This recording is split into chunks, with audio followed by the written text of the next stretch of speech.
امام جعفر صادق علیہ السلام کا فرمان ہے کہ نمک سے دولت مندی حاصل ہوتی ہے۔ نمک کے معجزے برپا کرنے والی سیدہ علیہ السلام کی منت اور 40 کی نذر، مسائل کو حل کرنے والا مولا علی علیہ السلام کا بتایا گیا نمک کھانے کا طریقہ، نمک کے ہماری زندگیوں پر پڑنے والے جسمانی اور روحانی اثرات۔ میں ہوں سید عامر جعفری۔ مولا علی علیہ السلام کا فرمان ہے کہ جب بھی گھر سے کسی کام کے لیے جانا ہو تو جانے سے پہلے روٹی کے ایک ٹکڑے پر نمک چھڑک کر کھاؤ اور پھر اس کام کی طرف چلے جاؤ، انشاءاللہ تمہارا وہ کام ہو جائے گا۔ نمک حلال، نمک حرام اور حق کے نمک ادا کرنے جیسی اصطلاحات ہماری روزمرہ زندگی میں رائج ہیں،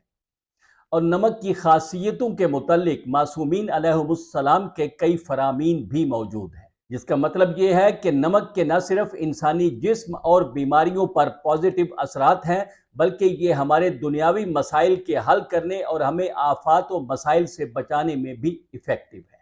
جیسا کہ رسول اللہ صلی اللہ علیہ وآلہ وسلم نے مولا علی علیہ السلام سے فرمایا کہ یا علی، کھانے سے پہلے نمک کھایا کرو، کہ جو شخص کھانے کے اول و آخر نمک کھا لے گا اللہ اس سے 70 قسم کی بلائیں دور کرے گا، جن میں سب سے ادنا جذام ہے۔ آپ نے جس جگہ بچھو نے کاٹا تھا اس جگہ نمک مل دیا اور فرمایا کہ اگر لوگوں کو نمک کے فائدے معلوم ہوں تو وہ کسی اور تریاک کے محتاج نہ رہیں، یعنی ہمیں نمک کے تمام فوائد معلوم ہی نہیں ہیں۔ اسی لیے امام محمد باقر علیہ السلام نے بھی فرمایا کہ نمک میں 70 امراض کے لیے شفا ہے۔ اگر لوگوں کو نمک کے کل فوائد معلوم ہو جائیں تو وہ سوائے نمک کے اور چیزوں سے علاج ہی نہ کیا کریں۔ مزید آپ نے فرمایا کہ اللہ تعالیٰ نے حضرت موسیٰ علیہ السلام پر وحی بھیجی کہ تم اپنی قوم کو حکم دے دو کہ وہ کھانے کے اول و آخر نمک کھا لیا کریں، اور اگر اس حکم کی تعمیل نہ ہوگی تو وہ بلا میں گرفتار ہو جائیں گے، اور اس وقت ان پر لازم ہوگا کہ وہ اپنے آپ کو ہی ملامت کریں۔ یہی وجہ ہے کہ ہمارے کلچر اور عقیدے میں نمک کی ایک اہمیت ہے، اور اسی اہمیت کی وجہ سے آپ کو ہمارے ہاں موجود مزاروں پر بھی برتنوں میں پڑا ہوا نمک نظر آتا ہے، جسے لوگ شفا کی نیت سے کھاتے ہیں۔ نمک کی اسی شفا بخش خاصیت کی وجہ سے ہی ایران و عراق میں نمک کی منت رائج ہے۔ بعض لوگوں کا تو یہ بھی خیال ہے کہ نمک کی یہ منت معجزانہ اثرات کی حامل ہے۔ ان ملکوں میں سیدہ فاطمہ الزہرا علیہ السلام کی نمک کی نذر یا منت کا طریقہ ایک پرانی اور پر اسرار روایت ہے، جسے بہت سے لوگ مشکل اور ناممکن ضرورتوں کو پورا کرنے کا طریقہ سمجھتے ہیں۔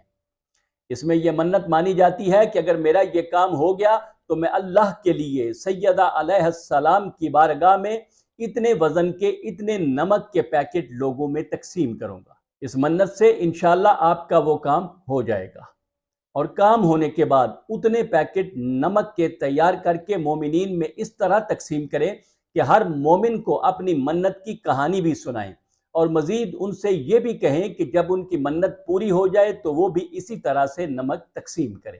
منت ماننے اور اس کے پورا ہونے تک سیدہ علیہ السلام کی خدمت میں کثرت سے درود بھیج کر اپنے مسئلے کے حل کی التجا کرتے رہیں۔ اسی طرح اپنے مسائل کے فوری حل کے لیے 40 پر بھی نمک کی نذر دی جاتی ہے۔